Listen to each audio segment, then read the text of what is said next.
আল্লাহর কসম করে বলছি, আপনার বাবা আপনার মা আপনার কোনো উপকার করেন না, কিচ্ছু করেন না, বরং আপনাকে ডিস্টার্ব করেন। আপনার কাছে মনে হয় কিচ্ছু দরকার নাই।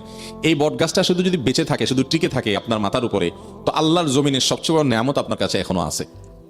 এটা হারানোর আগ পর্যন্ত টের পাবেন না ভাই। যারা হারায় ফেলছে তাদের কাছে গিয়ে বসেন, তাদের দিলের হাহা ব্যথা এটা অনুভব করার চেষ্টা করেন ভাই। আমি আমার বাবাকে হারাইছি, আমি বুঝি আমি কি হারিয়েছি। এখনো প্রায় সময়, অনেক দিন হয়ে গেছে, দীর্ঘ 4 মাস হয়ে গেছে, এখনো যখনই মনে পড়ে অস্থির হয়ে পড়ি। নিজেকে নিয়ন্ত্রণ করা অনেক কঠিন হয়ে যায়।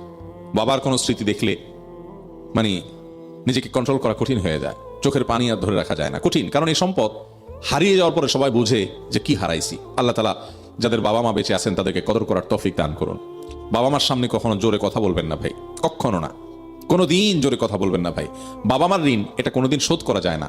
নিজের গায়ের চামড়া দিয়ে যদি বাবাকে মাকে জুতা বানায় দেন, আপনার নিজের শরীরের চামড়া দিয়ে যদি জুতা বানায় দেন আপনার বাপ মাকে, ঋণ শোধ হবে না ভাই। এই ঋণ শোধ করা যায় না, আপনি চাইলেও পারবেন না ঋণ শোধ করতে।